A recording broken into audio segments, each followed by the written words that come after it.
Tony Allessandra. From the streets of New York City to the stages of corporate America. You know that old saying, when in Rome, do as the Romans? That is adaptability. Now, we accept that. We understand it. We embrace it when it comes to understanding international culture. But it is equally true, day to day, dealing internally, dealing externally, dealing with our own family, that we have to adjust our style. Of the two, parent and child, grandparent and grandchild, who has the better quality of communication? The grandparent and grandchild. Now why? The cynics say it's because the grandparent and grandchild share a common enemy.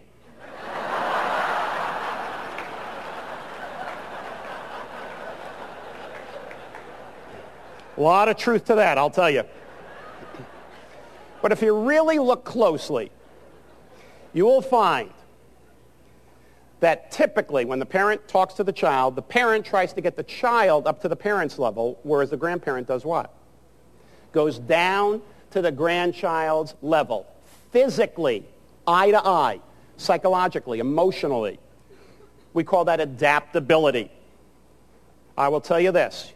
You want to build one-to-one relationships with your customers, with your physicians. You want to build one-to-one relationships with your tag team member. You want to build one-to-one relationships at home with your family, friends. Develop more adaptability. Adaptability is your ability to change your approach, to change your style, depending on the situation or the person you're dealing with. 4 basic patterns. Directors, bottom line, no nonsense, get to the point, great administrators, delegators, but not very good listeners. Of all 4 styles, they are the worst listeners. Let me repeat that for them. Of all 4 styles, directors are the worst listeners, but there's a reason. They don't have time, and they already know the answer. Why listen? Thinkers are the great planners, problem solvers, organizers. They're great at creating systems. They're highly inventive, and they're very intellectual people. So if you want something done right, you give it to a thinker. Now, if you want it done on time, think again. Because they tend to procrastinate getting what? Finished. Because it has to be what?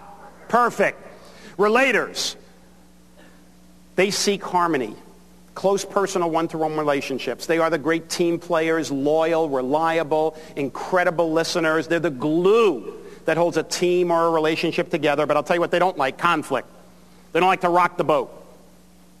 And as a result, they tend to go along with things. And it's very easy to hurt their feelings. But I'll tell you this, when you hurt their feelings even a little, they won't show it, you won't know it.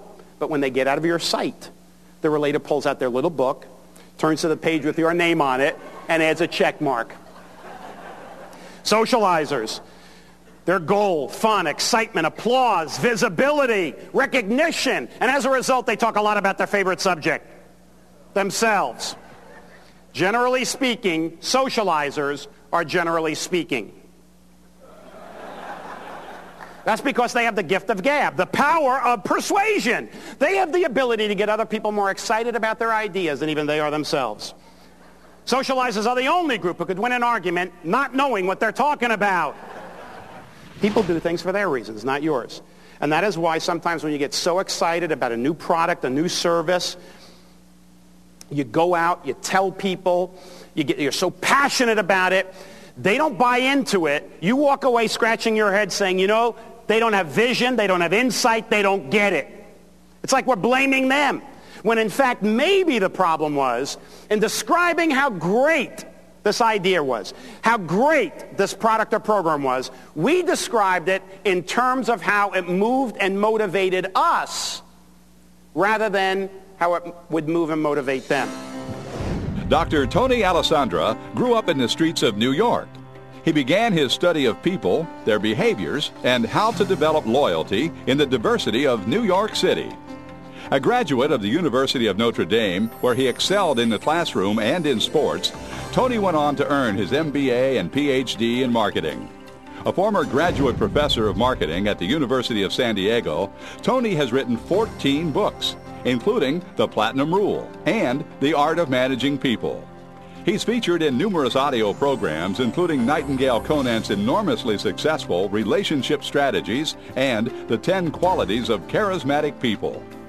Tony's numerous video and film projects include the 6-time international award-winning film The Power of Listening, plus Disney Productions' Non-Manipulative Selling.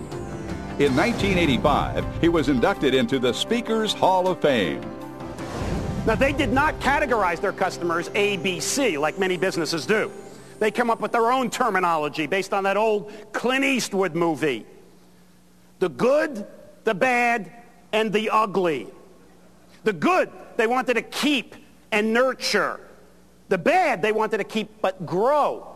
The ugly, they basically didn't want anything to do with. They were losing money. What they did is they went to the money-losing customers and initially tried to change the nature of the relationship to make the relationship more profitable. Those that were unwilling, those customers, unwilling to change the nature of the relationship, whereby they would still stay unprofitable, they literally cut them loose, which gave them more time, more energy, more money, more focus on their best top clients. But the key is, in order to exceed a customer's expectations, you actually have to do 3 things first. Number 1, you need to identify the customer's expectations, because a customer's expectations differs from customer A, B, C, D. If we're talking about being client-centered, focusing on their needs, their goals, their value, their expectations, it differs from one client to another. We need to know what those are. So we have to identify it. We need to make sure that we understand, identify the expectations, manage them so they're not too high. Because as good as we are, if expectations are too high, even SunTrust can't meet them. Third, we need to monitor them. Somebody mentioned before me, inspect what you expect. And if you could do all 3 of those, identify, manage, and monitor somebody's expectations, you have a pretty good chance of consistently exceeding those expectations. And if you do that, you create a customer. Anybody in the business of getting and keeping customers must go through 4 basic stairs of customer loyalty. We first have to define qualified, quality, profitable prospects. And we do that through mastering good marketing skills. Then through our selling skills, we have to convert the prospect into a sale. And then and only then do we create a customer. See, I believe it's very easy to make sales. All you have to do is overpromise and underdeliver. Anybody can sell anything once. Try to sell it a second time or a third time. Now you have to perform. You have to deliver. You have to exceed that customer's expectations. And ultimately, what we want to do, if we're talking about customer loyalty to the extreme, what we need to do is create apostles. And we do that through our relationship skills.